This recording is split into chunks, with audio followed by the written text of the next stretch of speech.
नमस्ते सबैजनालाई। म चाहिँ आज मेरो मम्मीको करेसाबारी देखाउन गइरहेको छु। सबैले हेरेर माया गरिदिनु होला। मेरो मम्मी त यहाँ नुहाउने निकाल्दै हुनुहुन्छ र यता रहेको छ प्याज चाहिँ अलि राम्रो भएको छैन है मम्मीको चाहिँ। अब नभएकोलाई त भएन भन्दै पर्यो नि हैन।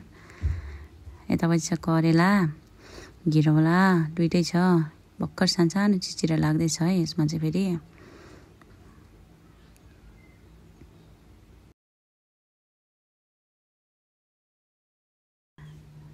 र यतापट्टि चाहिँ यहाँ कागती पुरा फलिरहेको छ। सानो छ, भर्खरै चिचिरा लाग्दैछ।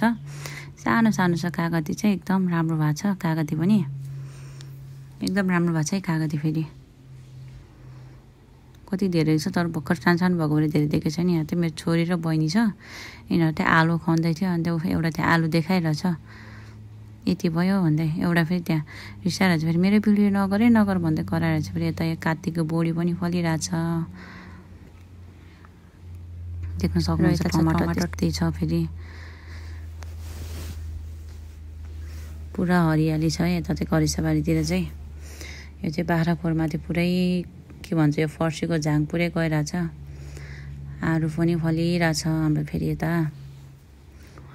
यो चाहिँ रुखकटर पनि चिचिरा लागिसकेको छ। यता अम्बा पनि छ, अम्बा पनि भइसकेको छ। अब एकछिनमा खाने बेला नि हुन्छ अम्बा पनि।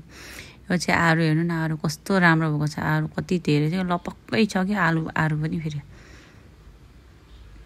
आलु कस्तो राम्रो भएको छ फेरि, मिठो छ हौ यो आलु फेरि, एकदम राम्रो छ। टमाटर फेरि एकदम ठुलो फल्यो कि यसमा फेरि। अब यताउति दबाईहरू केही मिसाएन, सेम त्यो घरकै मल, भैँसीको पिसाब त्यही मात्र हालेर गरेको यो फेरि मम्मीले। फेरि यताउति दबाई केही राखेको छैन यसमा, फेरि एकदम राम्रो भएको छ है।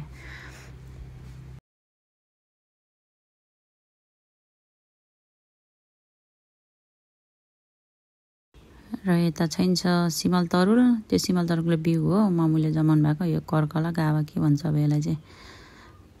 यता मकै पनि छ तर राम्रो भएको छैन। यो बेते साग अब यो सुकिसक्यो, अब काम छैन यो। अलिअलि बोडी सिमीहरू यताउति छ। यो चाहिँ हाम्रो ब्याक साइड घर हो, पछाडि साइडको। कपडा सुक्दैछ माथितिर चाहिँ। बारी चाहिँ पुरा सुक्खा छ, पानी परेन। पानी परेपछि बल्ल यहाँ मकै छरिन्छ नि त बारीतिर, त्यही भएर सुक्खा छ। करेसाबारीको साइडमा चाहिँ ठ्याक्कै हाम्रो यो कुखुरा कोर छ, त्यसमा अलिअलि कुखुरा चल्लाहरू सानो ठुलो सबै मिक्स गरेर हाल्नुभएको छ मम्मीले फेरि। सबै छ है। ल कुखुराहरू पनि छ, देख्न सक्नुहुन्छ। हाम्रो छेबी, यो प्याज त्यति राम्रो त भएको छैन। छेबी र प्याज चाहिँ अरू राम्रो भयो, छेबी र प्याज चाहिँ राम्रो छैन। मेरो छोरी चाहिँ यहाँ आलु टिप्दैछ। बहिनी चाहिँ फेरि त्यहाँ आलु खन्दै ठिक्क भएको छ। म चाहिँ भिडियो गर्दै।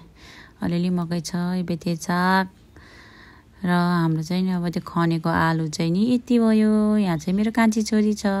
यति हाम्रो त मिनी ब्लग हेरेर माया गरिदिनु होला। By by.